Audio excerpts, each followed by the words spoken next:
TV.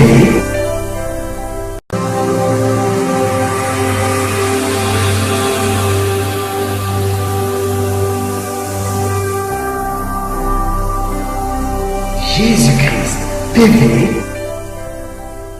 Vous connaîtrez la vérité et la vérité vous affranchira. Frères et sœurs en Christ, que Dieu vous bénisse abondamment au nom de notre Seigneur et Sauveur Christ Jésus.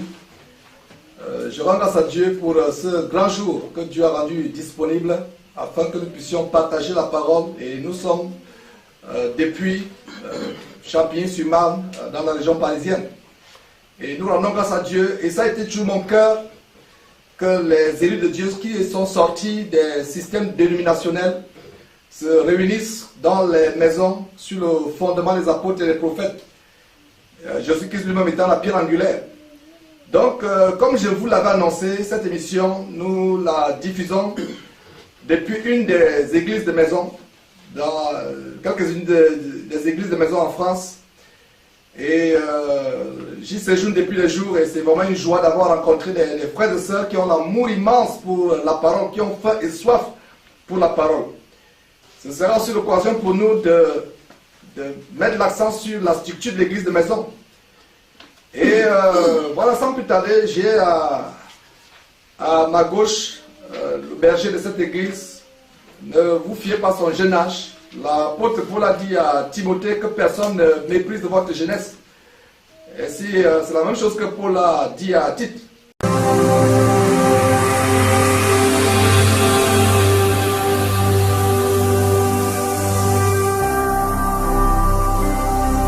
Jésus-Christ TV. Vous connaîtrez la vérité et la vérité vous affranchira. Voilà comment nous réunissons, on s'édifie. Un témoignage, parce que le témoignage a deux buts. Qui peut me rappeler les deux buts du témoignage? Le premier but, c'est quoi? Glorifier Dieu, rendre grâce à Dieu. Donc, un autre but du témoignage, c'est quoi? C'est édifier les frères. Amen, édifier. Il y a un témoignage que j'ai reçu de la sœur Honorée. Ça m'a tellement fendu le cœur et il faut beaucoup de courage. Le frère est en train de ramener les sœurs à l'ordre. Ça c'est le frère est en train de vouloir appliquer là à Corinthiens chapitre 14, l'ordre de la bienséance. Ça c'est bien. Ouais, c'est ça l'église. On se corrige, on s'implémente en direct, en live. Ça c'est bon, c'est comme ça. Ouais. C'est là qu'on a dit que personne ne méprise. Paul disait à Timothée que personne ne méprise ta jeunesse. Et je rends grâce à Dieu pour la fermeté du fait Sébastien. Et vraiment, je suis tellement béni, touché. On va passer la parole à la sœur. Nous allons lui passer la parole. Je pense que j'aurai peut-être des questions à lui poser. J'aimerais que le monde entier, de même que le témoignage de Denise, c'est dommage que Denise n'ait pas entré en détail. Et peu importe.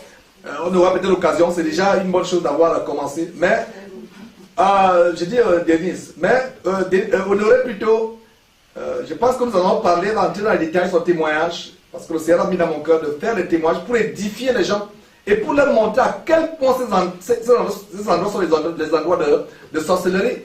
Et sans plus tarder, je pense que tu vas prendre la place de Sébastien pour quelques instants.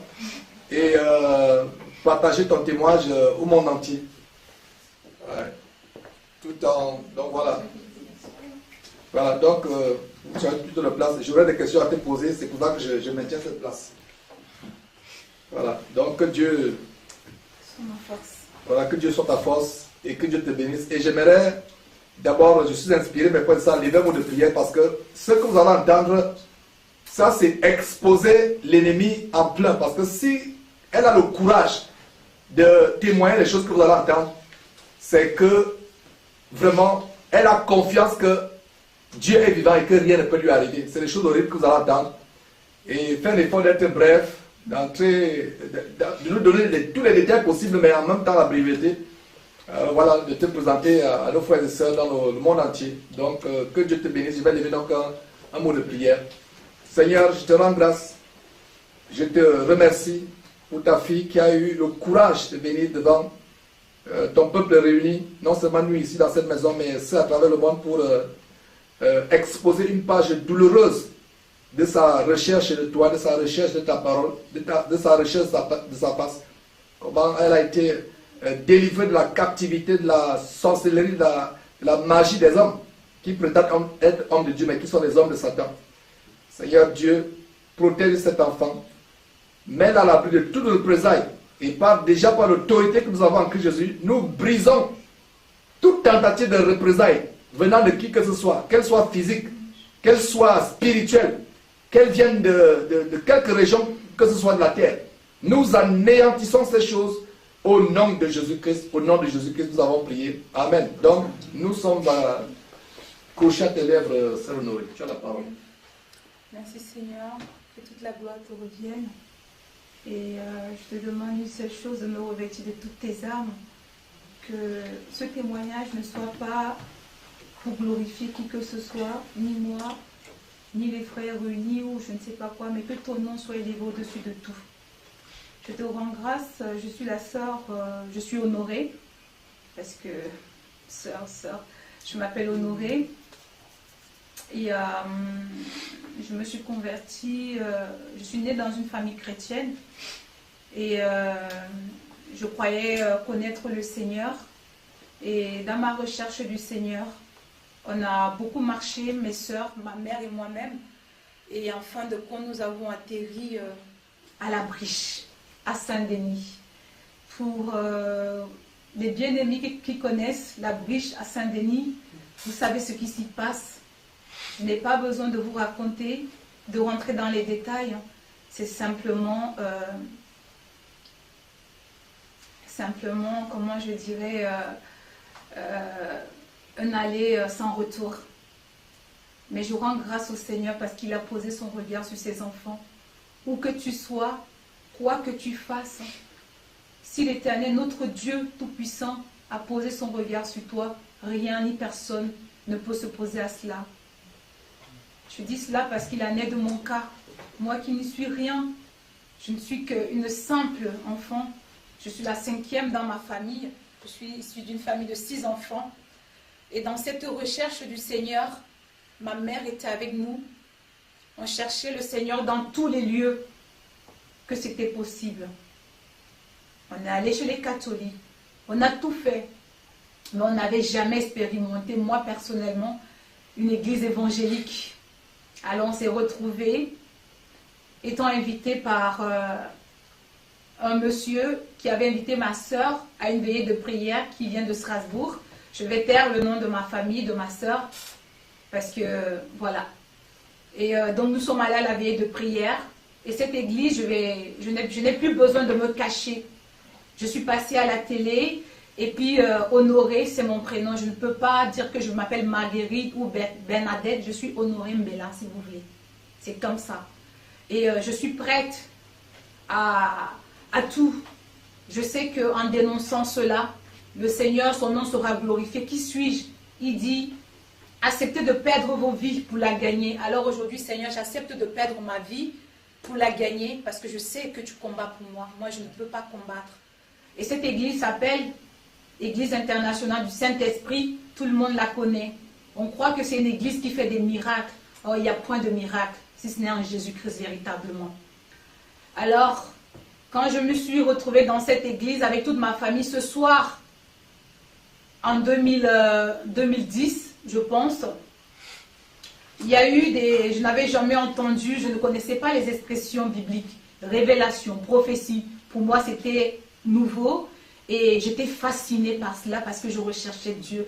J'étais en quête, j'avais soif du Seigneur.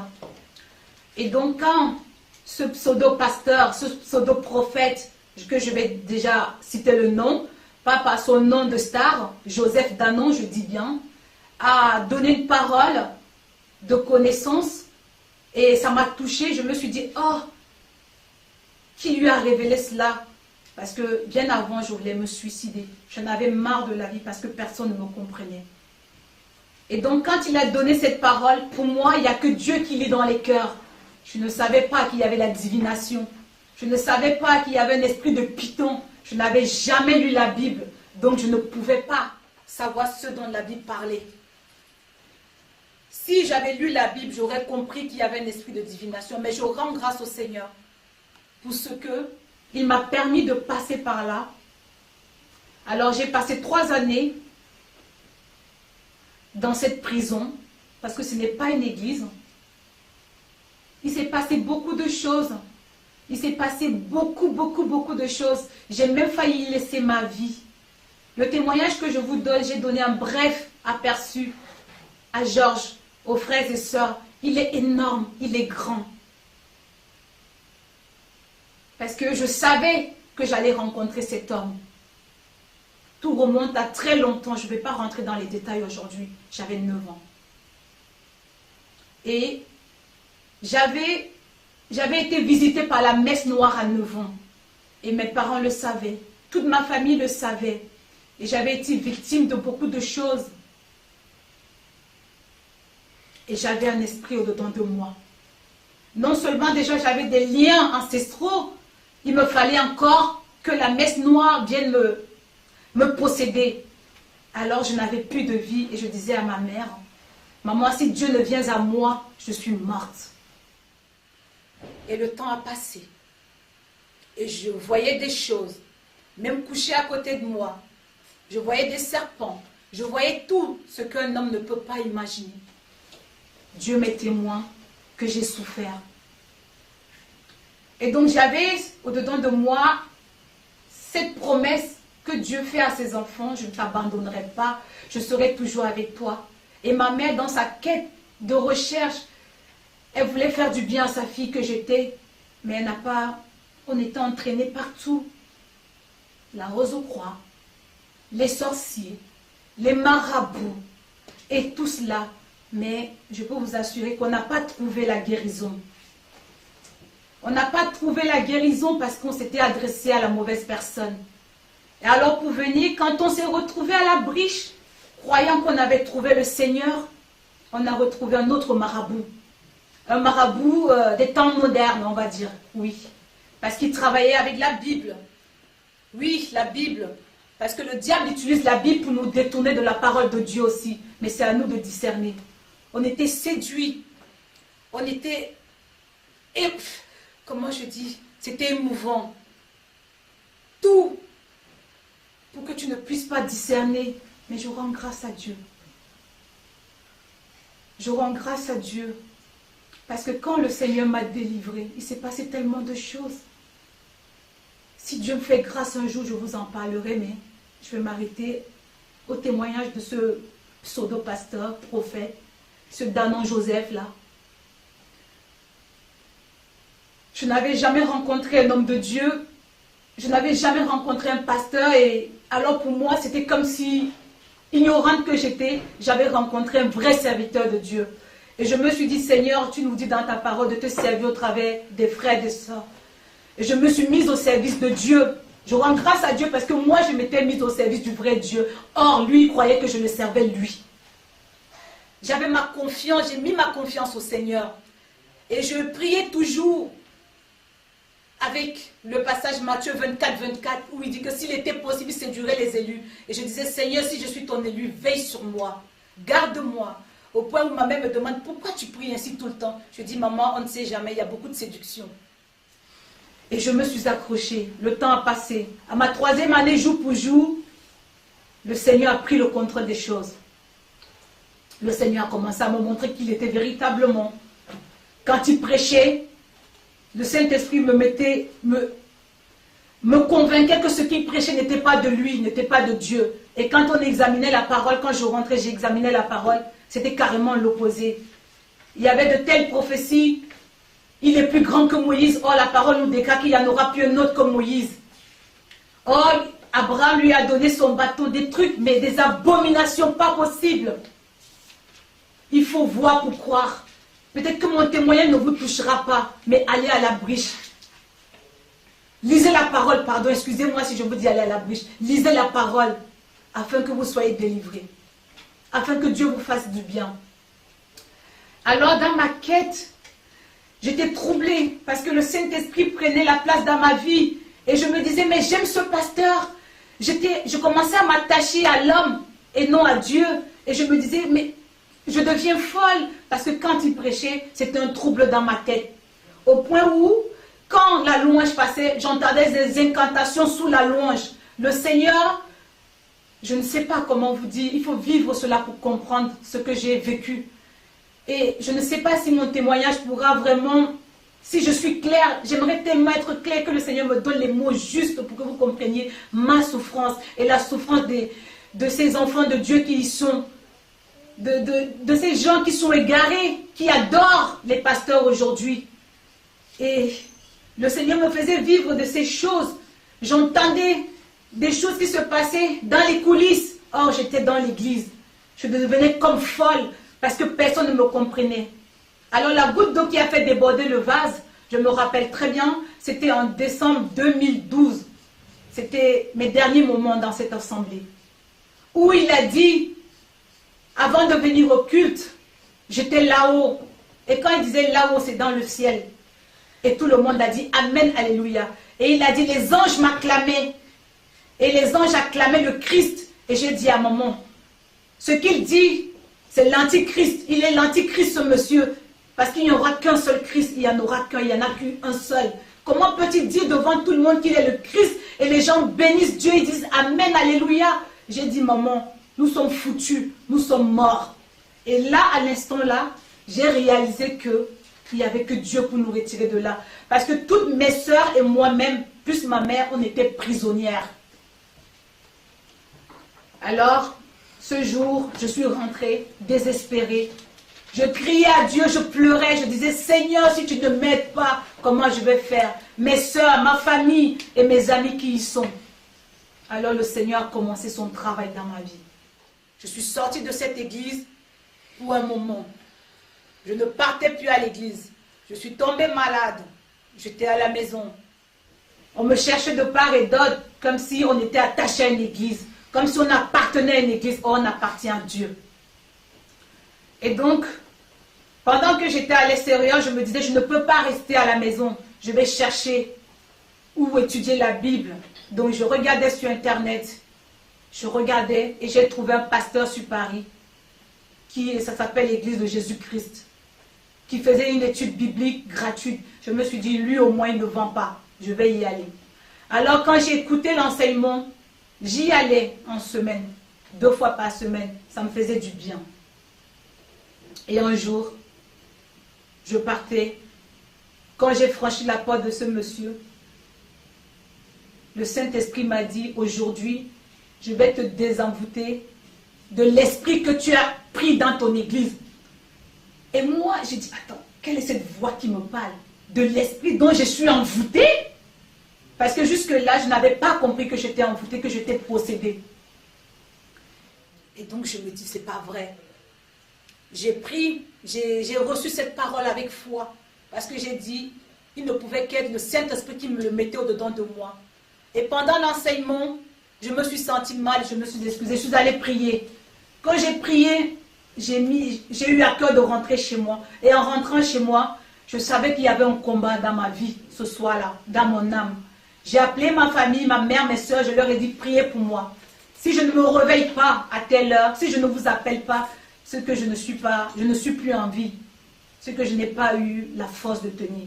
Mais sachez une chose, je serai morte dans le Seigneur, le vrai, et non celui de ce monde, celui qu'on vend.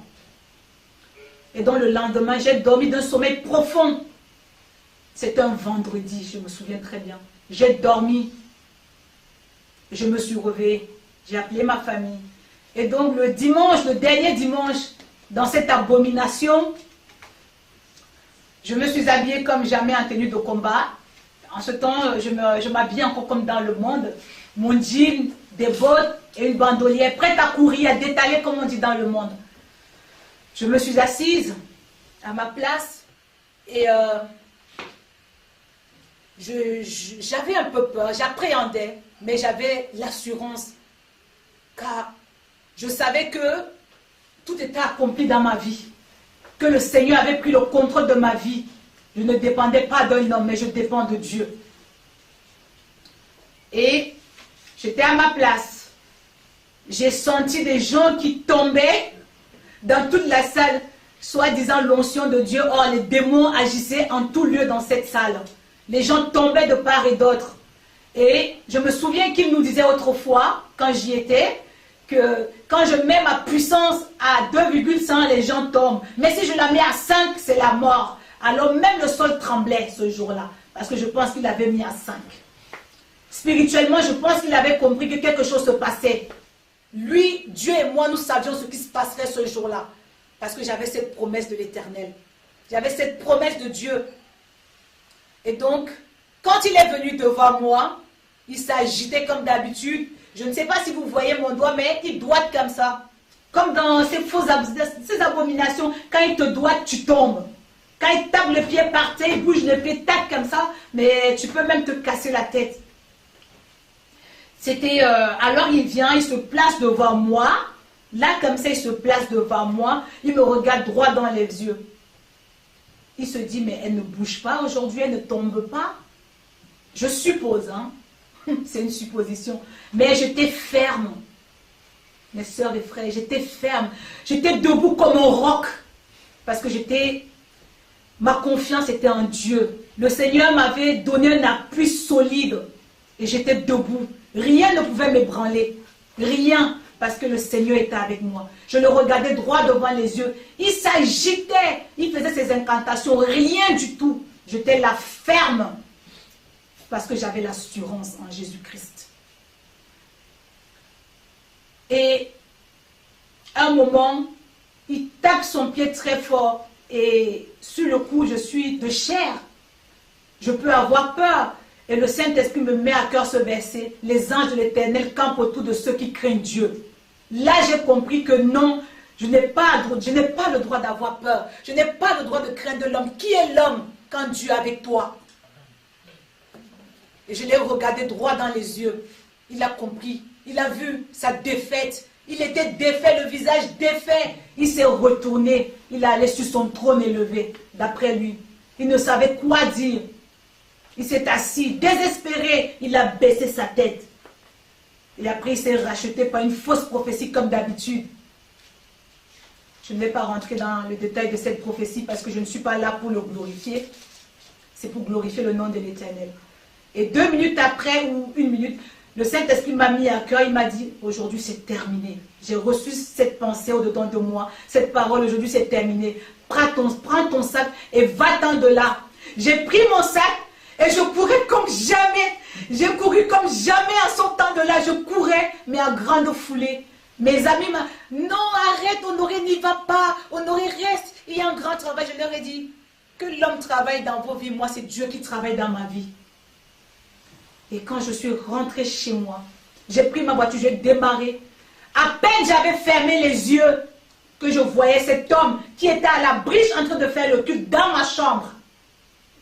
À peine j'avais fermé les yeux, je me suis levée en sursaut, j'ai dit, qu'est-ce que tu fais là? Qu'est-ce qui se passe? J'avais peur, je tremblais. Je me suis réendormie. Dès que je fermais les yeux, je le voyais. Il pleurait, il me disait ceci, ma fille, je t'aime. Pourquoi me fais-tu ça? Reviens dans mon église. Je lui ai dit, toi et moi, on n'a rien à faire ensemble. Je croyais que tu étais de Dieu. Alors quand j'ai parlé de Dieu, il est resté dans ma chambre. Mais quand j'ai dit au nom de Jésus-Christ, sors de ma chambre, il s'est comme une bulle, je ne sais pas si vous comprenez, comme une bulle qui s'est volatilisée, boum, et il a disparu. Mais ça a été un calvaire par la suite. Ça a été très dur, parce qu'il a envoyé ses soi-disant prophétesses chez moi, même à minuit, même sous la neige, elle venait de sonner à ma porte. J'ai été persécuté par des pseudo-chrétiens.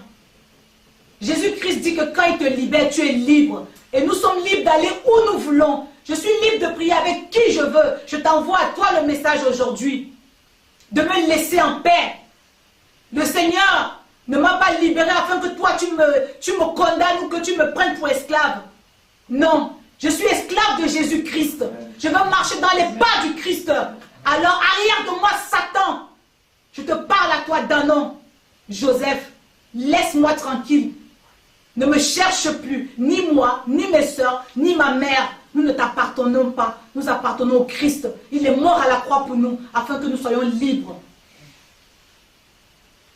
Donc c'est le dernier message que toi et moi, nous pouvons partager. Oublie-moi. Et ce n'est pas la peine de venir me visiter dans la nuit. Car je ne traite pas dans la nuit. Viens en journée, on traitera ça vis-à-vis. C'est au nom de Jésus-Christ que je t'ai parlé, au nom d'aucun autre nom. C'est le nom, je croyais, qui nous avait réunis. Mais j'ai compris que tu n'es pas de Dieu. Tu n'es pas du Christ. Peut-être tu l'as été, mais l'amour de ce monde a pris la place de Dieu dans ton cœur. Alors répands-toi. Répands-toi et reviens à la vérité, au véritable amour du Christ. Il te pardonnera.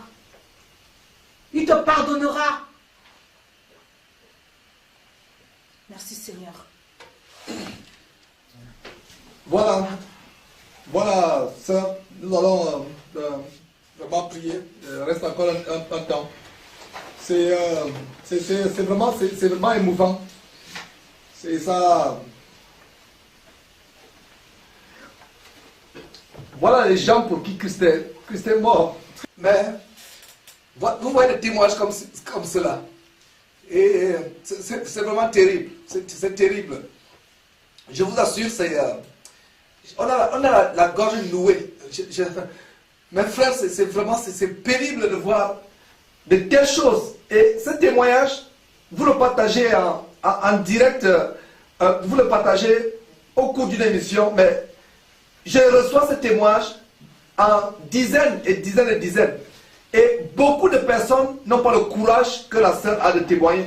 Je vous assure, ce témoignage que vous voyez, c'est répandu dans le corps de Christ. Quand il dit corps de Christ, je ne sais même pas si c'est vraiment ces gens-là font partie du corps de Christ, mais des véritables personnes qui cherchent Dieu. La parole de Dieu nous dit dans 2 Corinthiens chapitre 4, verset 4, que d'abord verset 3, si notre évangile est voilé, il est voilé pour ceux qui périssent, pour les incrédules dont le Dieu de ce siècle a aveuglé l'intelligence. Le Dieu de ce siècle aveugle l'intelligence. C'est pour ça que retournons à la parole de Dieu. Retournons à la parole. Et il y a aussi cette écriture que j'aime bien. Et je partageais, il y a 2 catégories d'aveuglement. Il y a l'aveuglement de Satan. Dans 2 Corinthiens chapitre 4, verset 4, le Dieu de ce siècle aveugle l'intelligence. Et il y a maintenant l'aveuglement de Dieu lui-même. Une chose est d'être aveuglé par Satan, vous pouvez nous délivrer. Si vous êtes aveuglé par Satan. Mais une autre chose est d'être aveuglé par qui? Par Dieu. Dans 2 Thessaloniciens chapitre 2, verset 11, il a dit que Dieu envoie quoi? Une puissance d'égarement à ceux qui n'ont pas eu l'amour pour la vérité, pour qu'ils croient au mensonge. Et si Dieu vous envoie une puissance d'égarement, qui par contre vous délivrer? Et retournons, mes frères, c'est un cri. Et la sœur ne nous a pas tout rencontré. Elle était morte. Elle a échappé à la mort. Elle a eu la vie détruite pendant des années. Et le conseil que je vous donne, Jésus-Christ est le chef de l'Église. Et j'aimerais amener une précision sur la sagesse. Je ne dis pas par là que nous ne devons pas avoir la considération pour des hommes de Dieu qui nous dirigent véritablement. Il y a certains hommes-là dévoués. Ils ne sont pas devant les caméras. Ils sont même insignifiants. Vous les voyez, vous avez du mépris pour eux. Ayez de la déférence, de la considération pour ceux qui vous disent dans le Seigneur. Mais mes frères et sœurs, si quelqu'un vous dirigeant dans le Seigneur ne vous donne pas l'évangile de Jésus-Christ, il ne mérite pas votre considération. Et à vous tous et à vous toutes qui avez peur pour votre vie, le Seigneur dit, si quelqu'un aime sa vie plus que moi, il la perdra. Voilà la sœur qui expose sa vie. Quand il expose sa vie, rien ne pourra lui arriver. Parce que la Bible dit que notre vie est quoi? Cachée en Christ Jésus. Si votre vie est cachée en Christ Jésus, qui peut l'attaquer? Personne ne peut attaquer notre vie, c'est le cacher. Et nous allons donc élever nos voix ensemble. Nous allons prier. Et cet homme, tu as parlé de... Je crois que ES quelque chose. ES quoi?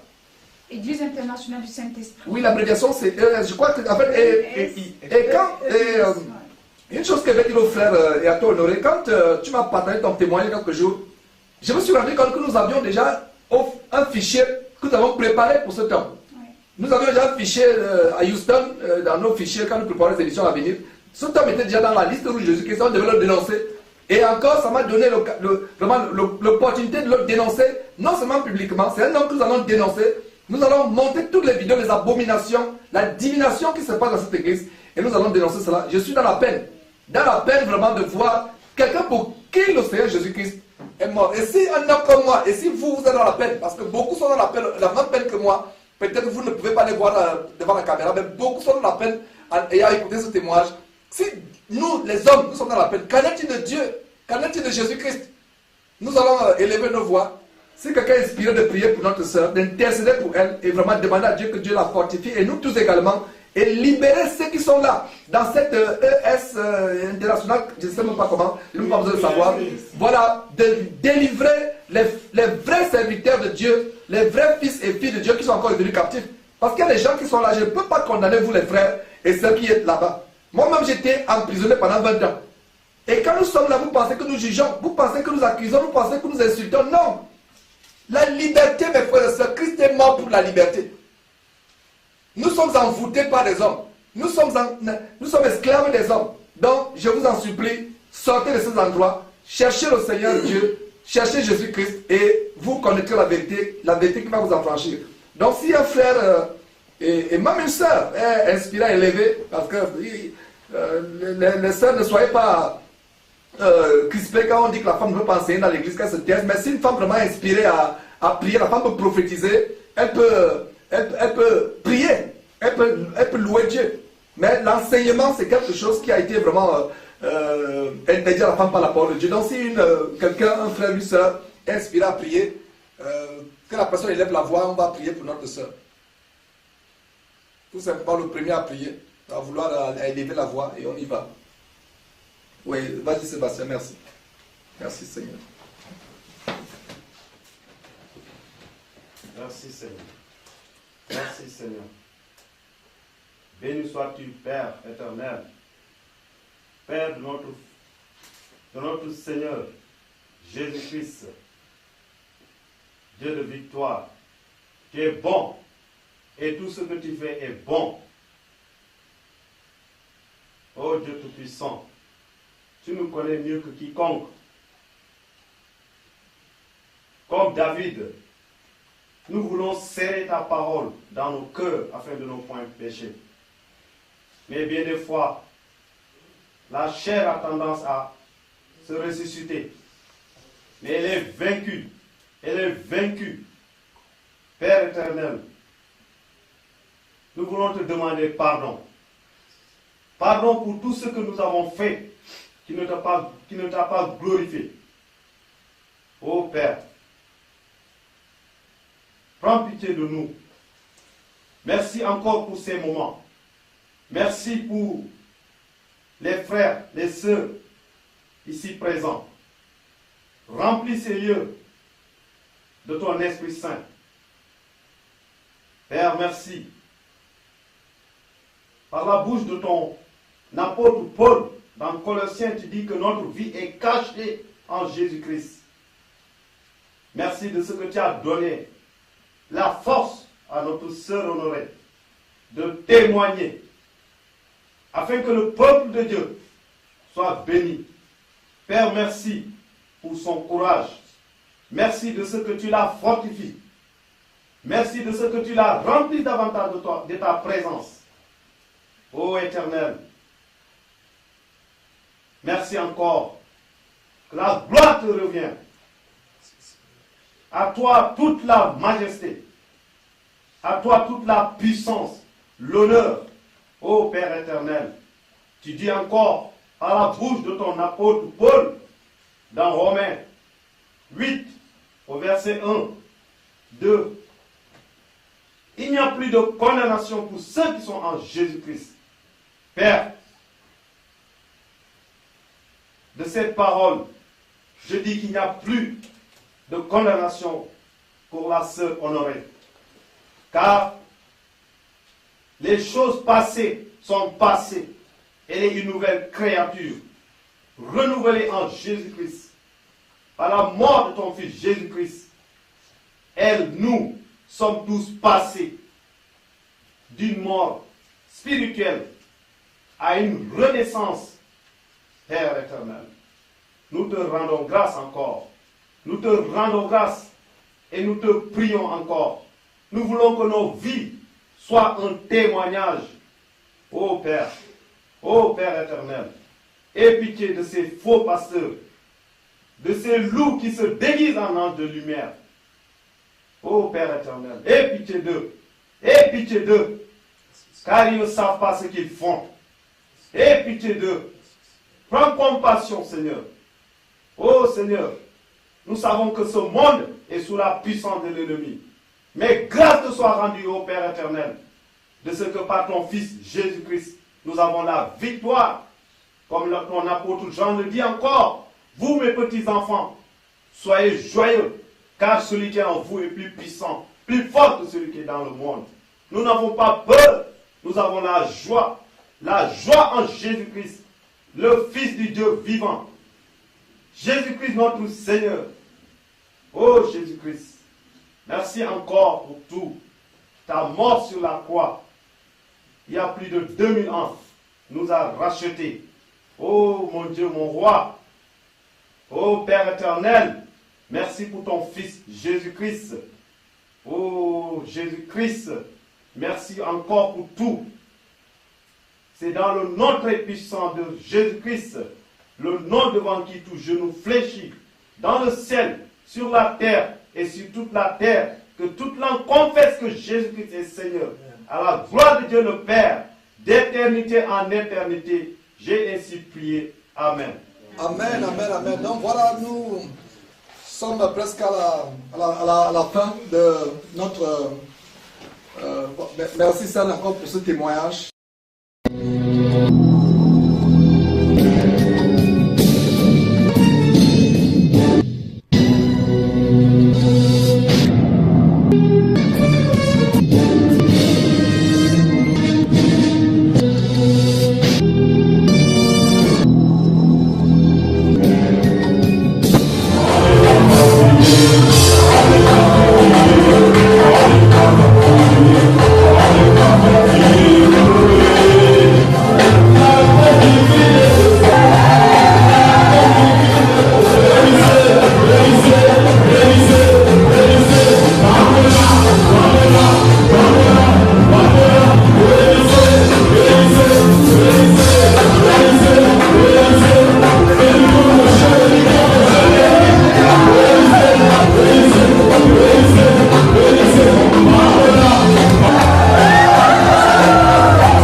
Jésus-Christ TV,